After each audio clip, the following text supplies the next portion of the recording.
Uh, in this segment, we will be discussing Welcome to Choices Life Coaching and Jennifer's Perspective. Okay. On this segment, we will be discussing what is that thing? Nice bump. That we will be discussing coaching beyond the container, separating the factors, and it's how you play the game. Okay, now when here's a scenario when we're coaching beyond the container. Okay, now when I say the container, it just means that coaching beyond a person's dream container, use a cup, a bowl, or whatever, dream bigger than the container, because sometimes God will give you a dream or a vision that is bigger than you, like bigger than you can imagine, and it usually takes vision, it takes God's help. Good afternoon, Kimberly. Good afternoon, Victor. When you are treating a dream as a snapshot of an underlying DESIRE desire or dream, is also a great way to engage clients whose dreams don't seem to fit their values. Remember, I had did a video where I mentioned what is your value, and I gave you a list of words that would fit into your value area of work, family, God, spirituality, health, recreation. Now, you have to dream bigger than your container, that is your mindset. And this is where we are expanding our thinking. We're dreaming bigger, and we are taking the snapshot photo. Okay. And that snapshot photo is whatever dream that you have on your heart. Okay. Now you are going to take that. I'm going to give you a scenario. And then from that scenario, we're going to expand on that dream to make it from separating the factors to how you play the game. Okay. It sounds like this is Mr. Antoine, or you can put Vanessa, Virginia, whomever. Okay. So we're going to use Kimberly and Victor. Kimberly and Victor is here today, and this is going to be their, I'm going to insert them into the story. And then we are going to see how we can dream bigger. Okay, so it sounds like, Kimberly, that you've made a lot of progress on your original goal. Okay, what else would you like to tackle today? Okay, well, Kimberly says, I've been dreaming about finding faith that is more about God than about religion. Okay, and when you are coaching people, or when I'm coaching people, I have to understand and respect their values, because they're coming to me because they need a little support and a little encouragement, support and encouragement in this particular area of manifesting and transforming their dream that they have in their mind or in their heart, and they want to manifest it and take the necessary steps to achieve it and to accomplish it. So we're going to do coaching beyond the container. So, and Kimberly says, I've been dreaming about finding faith that is more about God than religion, and I want to enjoy being with Him without a bunch of do's and don'ts, and to be about treating people right instead of believing and instead of just believing the right things. I still believe in God, but I'm through with organized religion, and I want to create a new kind of spiritual life that doesn't include a church. Okay. Now, I say, okay, that sounds like something that you're very passionate about. Could you tell me a bit more about what you're dreaming down the road? When I say down the road, I say 10 years, 5 years. How do you see your dream unfolding within the next 10 to 5 years? Now, Kimberly goes, I just get tired of all the pettiness and the people not walking their talk, you understand? And last week we found out that one of the elders was having an affair, even though two of them knew about it for almost a year. Nobody did anything, and it's the same old, same old. So we're more worried about how it looks than whether it is right. I finally decided that I'd be better going it alone. Oh, okay. So I say to Kimberly, okay, so what I'm hearing is that your walking your talk is important to you. Kimberly says to me, exactly.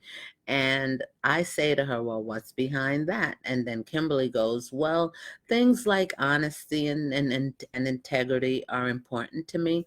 Good afternoon, Dee. And I don't just want to be the kind of person who says one thing and does another. And I don't want to be in a group that does that. And then I say, okay, so what would going it alone give you that you're experiencing now?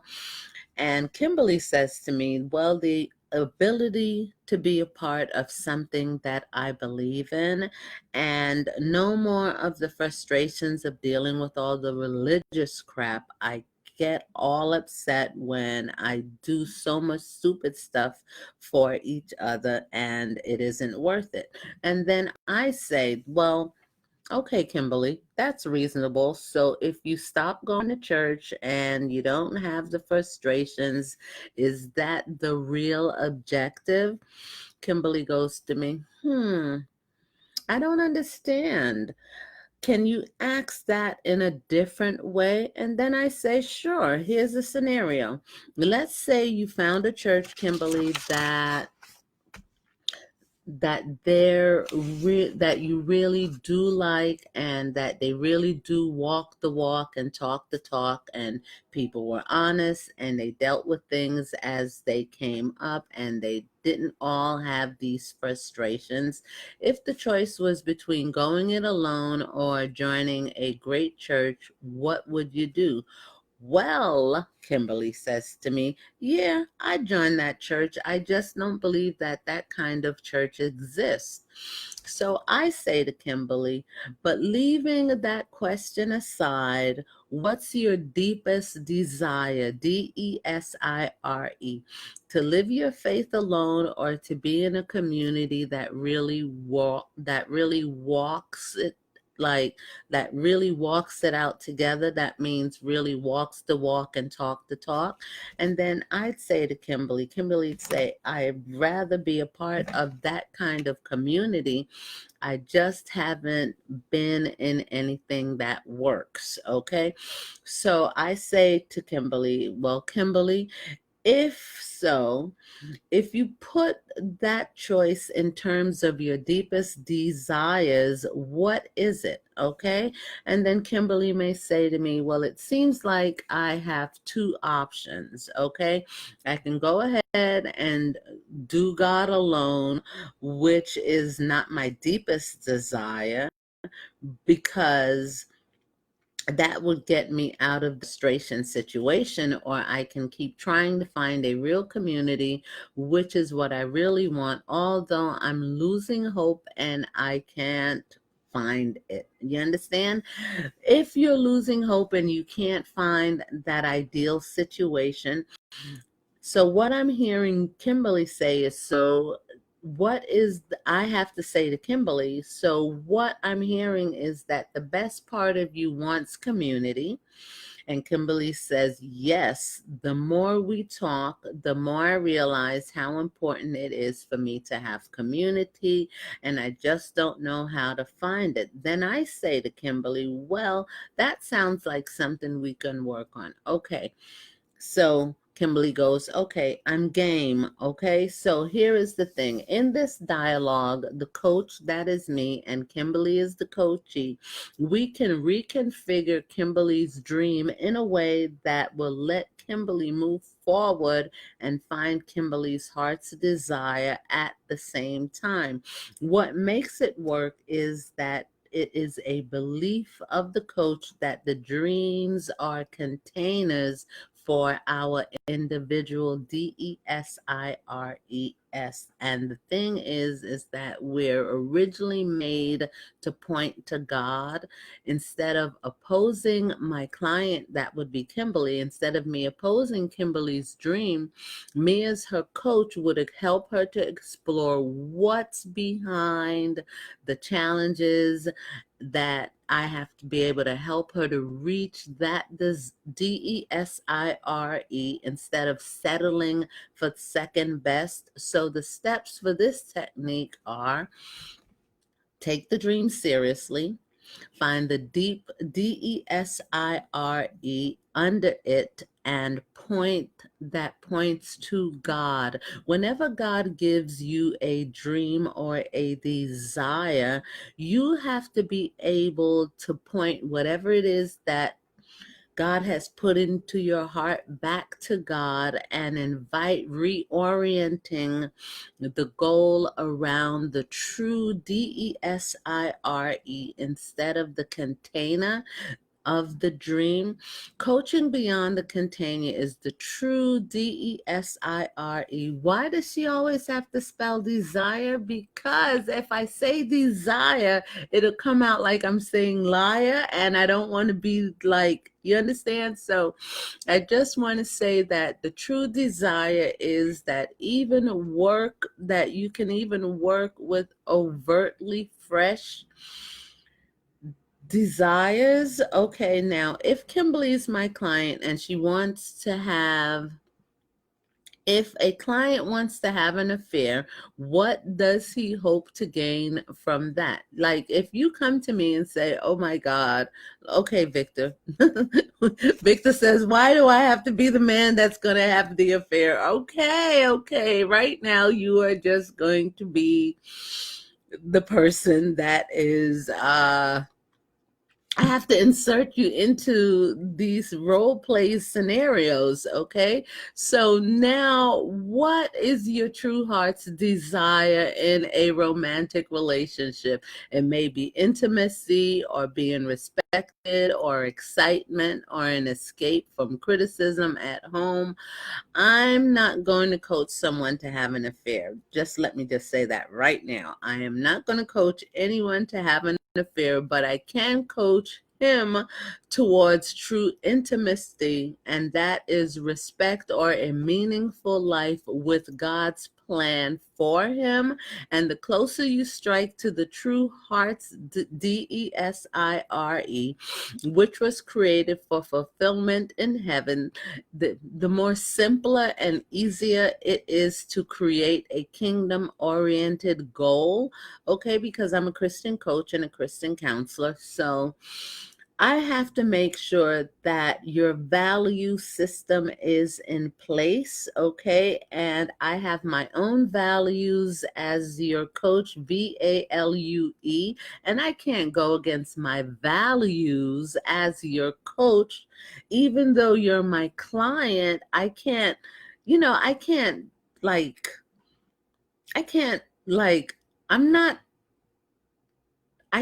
I won't coach Victor to have an affair. Do you understand what I'm saying?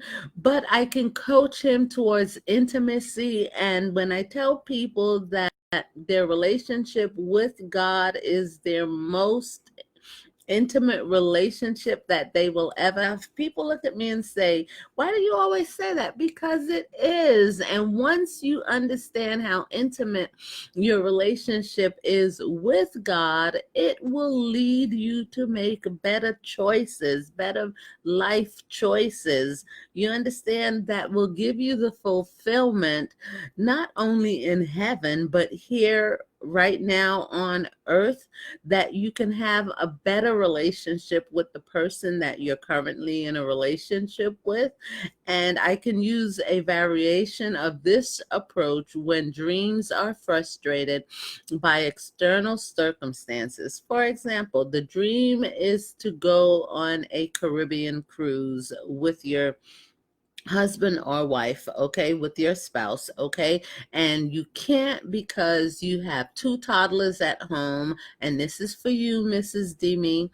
Okay, maybe you decide to go on a cruise with your husband and you come to me and I'm your coach, and you want to go on this Caribbean cruise with your husband, but you have two toddlers at home, and one way to get around that roadblock is to identify the underlying heart's desire, DESIRE. It is to have a special time alone. You, Miss Demi, Miss Demi, you want a special time alone to be with your husband. And if it is to have that special time alone with your husband to make a lasting memory, then I can ask you the question, what are the 5 other ways you could satisfy that DESIRE without leaving home for 1 week? Okay. The visual image of the dream going on a cruise is a container for the underlying what? DESIRE. Demi wants more alone time with her own husband, okay? And she desires that it can fit in many different containers. Now, Demi, as my client, I have to help her separate her passion from the dream container, and it opens up many new options for us to pursue her dream. How do we play the game? If some dreams lead to true desires that others don't, it may be helpful to have a framework of understanding which is which. I'd like to go to Bora Bora one day, okay? Maybe Kimberly, Victor, or Demi wants to go to Bora Bora one day and stay in one of those bamboo cabanas that are built out over a blue-green tropical lagoon. And we all see those beautiful photos. Okay, this is my office. I'm on vacation, and you see people laying in a hammock, and you see the nice blue waters, and then they're sitting there drinking like a Mai Tai or a mojito or something like that.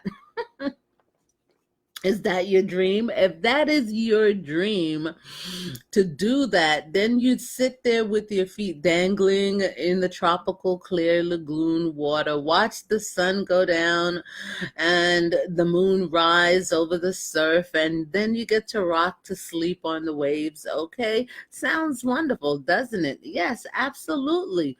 But there's nothing wrong with dreaming about it. In fact, the kind of dream that gets me thinking about heaven, if I hold it loosely, okay? But if I cling to it and make Bora Bora my passionate pursuit and my focus and the focus of my life, not only will that trip fail to satisfy me, but it will mess up the rest of my life too. Why? Because this goes back to the purpose diagram, and God's purpose diagram is on the diagram. Let me just draw that right quick for you, okay? Then we have God's purposes, and within that, we're going to make like a pyramid, pyramid. And then we're going to have rational. And then we're going to have like build the kingdom in you, BUILD. build the kingdom, because I always tell you the kingdom of God is within you. Bring the kingdom to the world.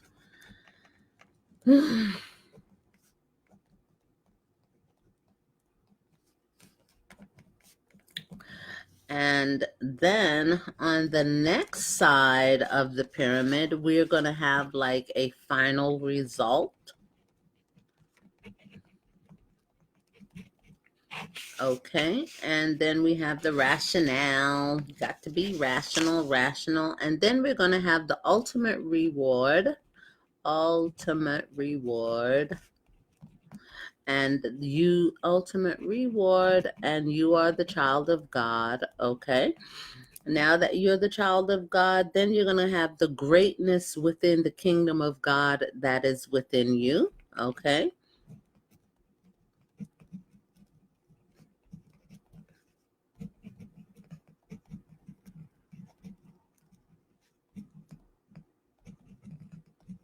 And then you're going to have burns up that flame. Okay. So you have that flame burning inside of your heart, and you have this passion, and you have this burning desire. Okay. Now with it becomes we're going to bring in your heart, because your heart has to be in everything that it is that you do, because if not, then what's going to happen? Then you have the missionary doing the call. You're doing the call. The missionary. And then you have the temporal well-being, and that is the lifestyle, okay? So with the temporal well-being, and that could be your current lifestyle.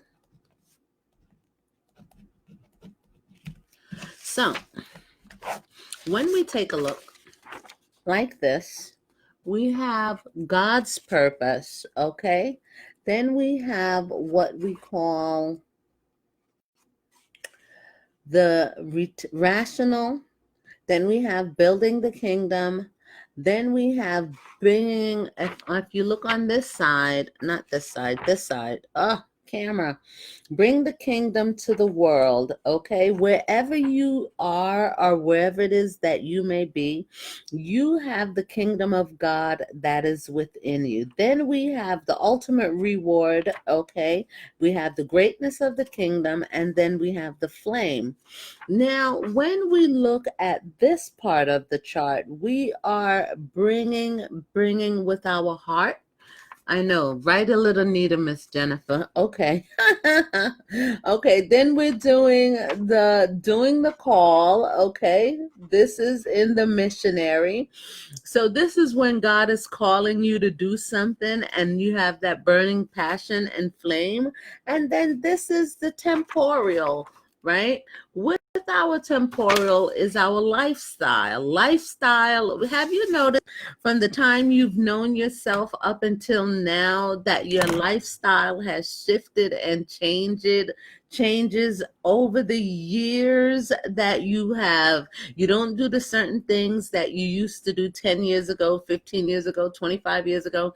You don't live, if you're married, you lived a certain way when you were single. Then you live a certain way when you're married. And what if you get divorced? Then your lifestyle changes again after you have gotten a divorce, or you have that empty nest syndrome. So wherever it is that you're dealing with, you have to know where you are within your timeline, dealing with the temporal happinesses. That is level 3, has grown out of proportion and has displaced being with God and bringing in his kingdom.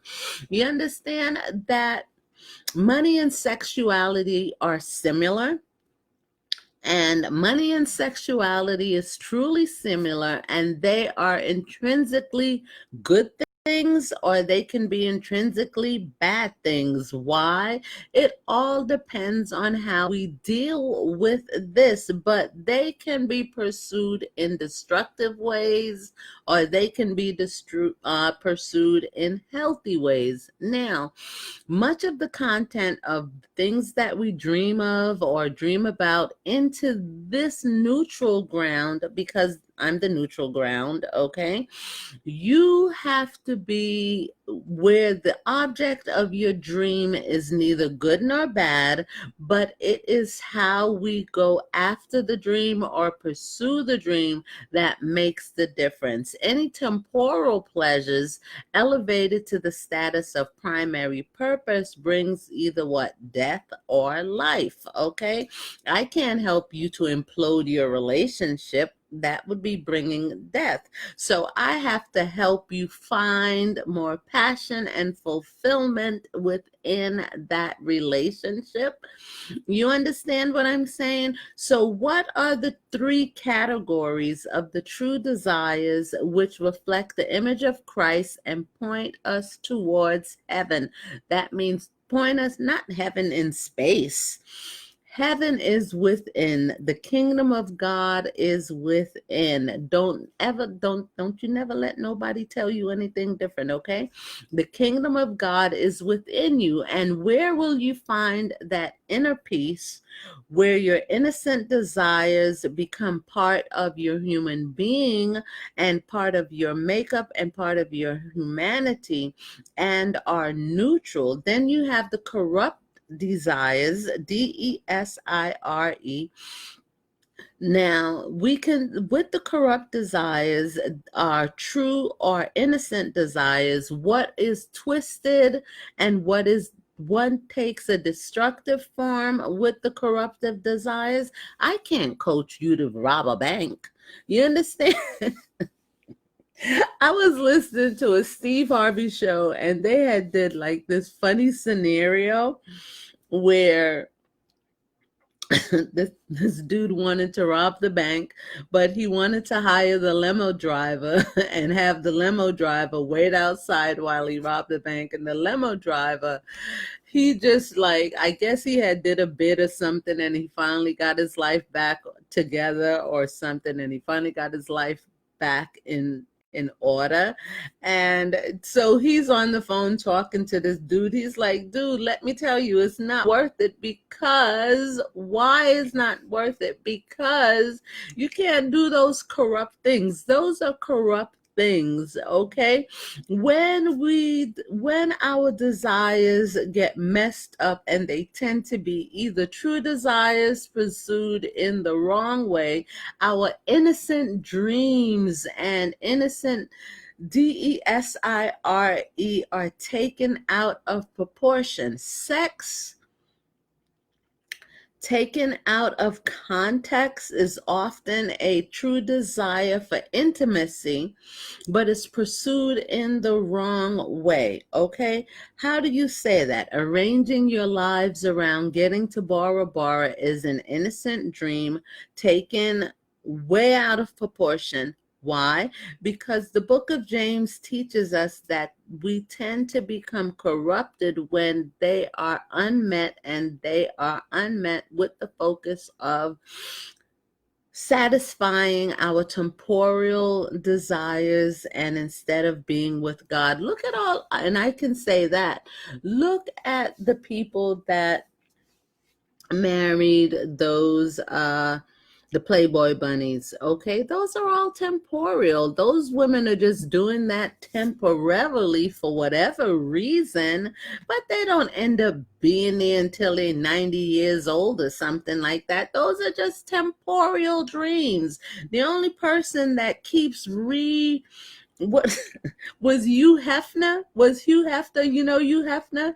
Hugh Hefner had a new Playboy bunny every time that I guess one of them got old enough, they would end up getting divorced and he'd get a new bunny and a new bunny after a couple of years. Why? Because people become older.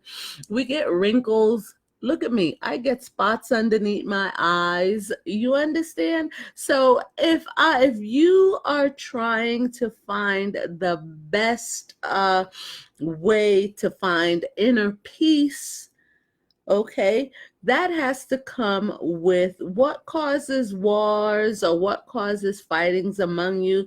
Is it not your passions that are at war within your members? UDESIRE, and do not have, so you kill and you covet and you cannot obtain, so you fight and rage, WAR, and you do not have because you do not ask God, and you ask and you do not receive because you ask wrongly. What is your motive behind whatever it is that you would like to what trace after your dreams with a certain passion?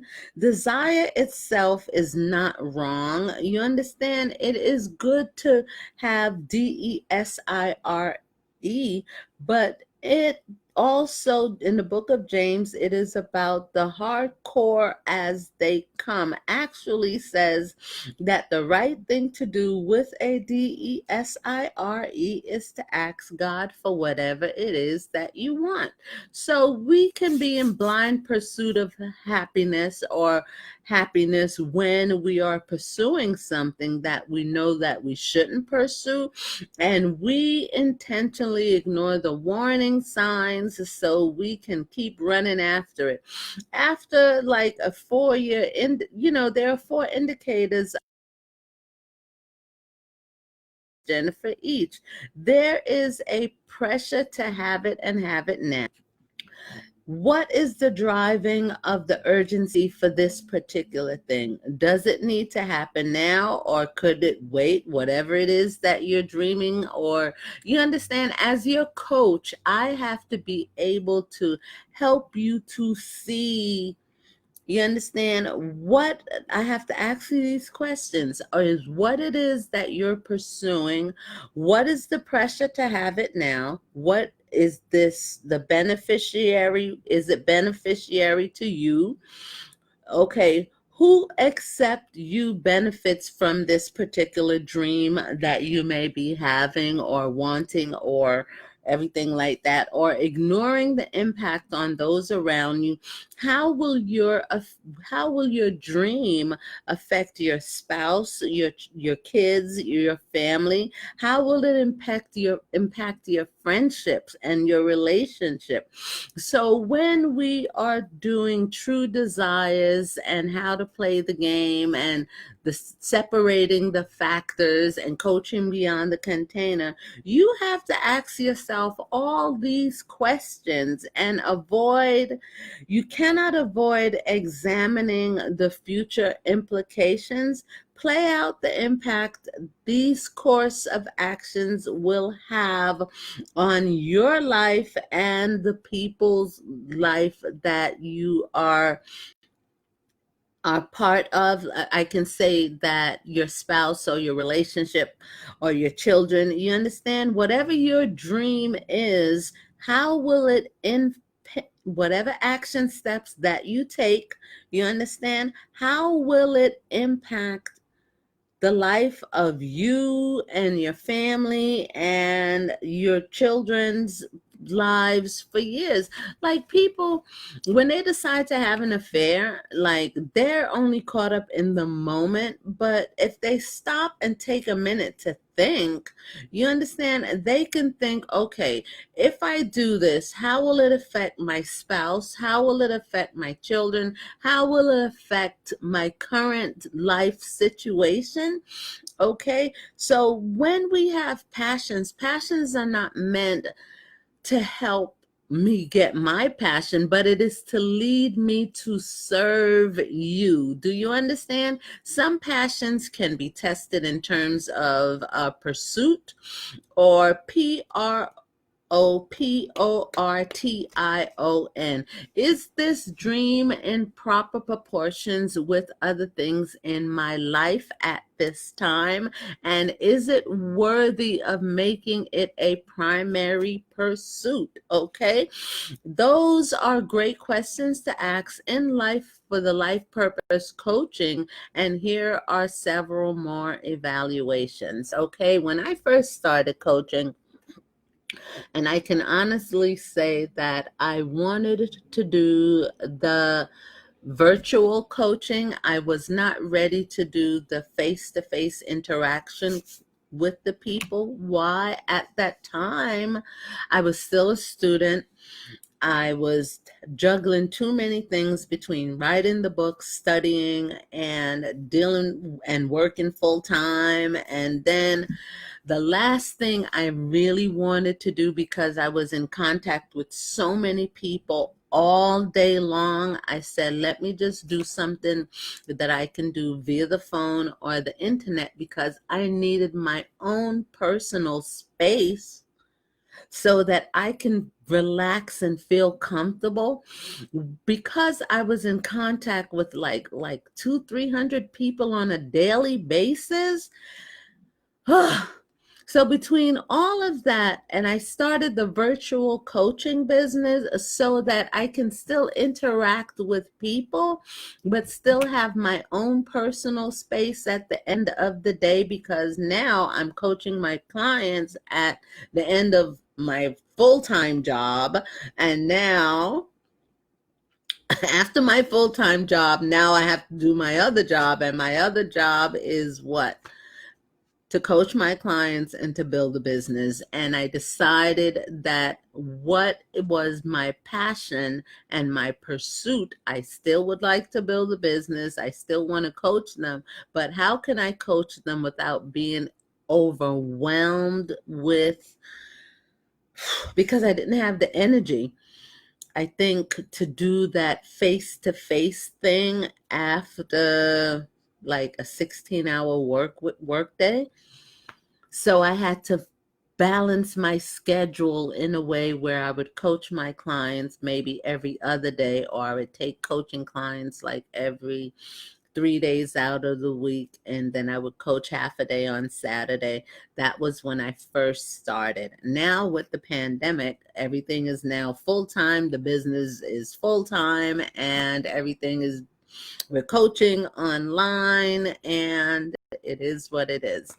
But I had to put things into perspective. So whenever you have your own dream or vision, you have to ask these questions. Is it a blind? Where is the pressure coming from to have what it is? Because we're now people. We're the microwave generation. Okay. And then who is the beneficiary? Who except me benefits from this particular dream? Or are you ignoring the impact of your dream around those people?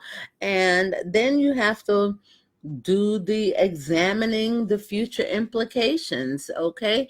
So evaluate your dream significance. How much of your life is worth giving to it? So I had to be all in on my own dream, because this was my dream. So I have to be all in on this dream.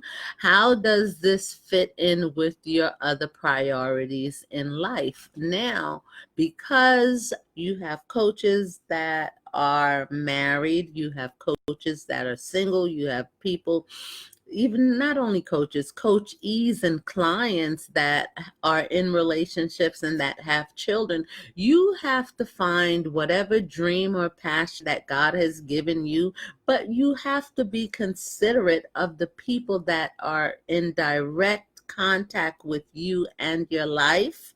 Okay. And if the accomplishment of this particular dream was the most significant thing that you did this year, would that be a great thing, or would it be a disappointment kind of thing? Okay. What does it give you if you reach for your dream? Now, with the pursuit aspect, we'll talk a little bit about how you can best line up with the DESIRE of your own personal values for how to live a great life, and where does this lead you? What kind of life will you have in the future if you pursue this dream in a particular way or in this way? What is the driving force behind FORCE? What is driving the desire for you to move forward in your own pursuit of your own goals, dreams, and values, and stuff like that? Now, who else benefits from this dream? You understand? Who benefits from this dream? Is this enough to make you truly, is that enough to make it truly significant, truly satisfying? And after those questions, the key to asking the pursuit and proportion is believing in the person. When you start asking questions like, how could you even think of following this fleshly desire? Or the dialogue will eventually quickly come to a halt. Okay? So, you have to basically think what it is that you want to do. And then when I first started like my dream list, I started like jotting down things like big list. You can type anything on a computer these days, okay? Big list, little list. And then when I first started, I just like wanted to be able to work, like I didn't want to work like 80 hours a week. So I've accomplished that. Then I went from working like two part-time jobs and a full-time job to down to one job, and then it was the pandemic. So I accomplished that. Then I eventually wanted to own my own house and be debt-free. Still working on that. I wanted to create a community for setting for artists. These are just dreams that I jotted down, share with others through creativity, the intimacy that you can have with God. Okay, now make a professional tape. These are my own dreams. Like, I couldn't sing, but I always wanted to have like my own demo tape or something like that. And if you have kids, how do you want to raise your children? And if you live in a community and help others to do so, what does that community look like? So when you're going to do your fun dream inventory, what is your fun dream? Do you want to build a house? Not yet. I was thinking I wanted to build a house with my own hands, but you understand? Then do you want to build a 16-inch telescope, take a balloon ride, learn to play the piano, have a fun home studio you understand? And then decorate your home to show your faith and creativity. Take a long retreat somewhere idyllic, okay? Where is it that you can have fun dreams? You can have your dream list. Some dreams you will accomplish, some dreams you won't accomplish. But it is all part of the life wheel category, where work is your job, career, or vocation. Okay, you stay at home parents, keeping the family running is your vocation. Money, finances, retirements and investments, spending, saving habits, giving, etc. Living environment, your physical surroundings, your house, car, yard, bedroom, are the things that you own that make up that environment. Health and recreation, hobbies, sports, fitness, diet, healthcare, sleep, Sabbath, vacations, the things that take care of your mind, body, and emotional health, and community. Relationship with friends and neighbors, plus the community service, PTA, politics, volunteering, being on the board of this, board of that, board of this, board of that, and then you have service projects, etc. and etc. Okay, so you have family, your spouse, your children, and extended family relationships, and you have God is in the mix. Okay, your personal relationship with God plus the involvement of whatever spiritual activities, devotions, church involvement, leadership roles, retreats, spiritual disciplines, and all of these you will take into consideration. So on the next segment, that's it for this segment. On the next segment, we will deal with dream lifestyles and envisioning your dreams and dream themes. Okay, so thank you all very much for listening, for joining. Next time you can, ask some questions, and see you on the next session. Okay, see you at the next session. Okay, have a wonderful afternoon, everybody.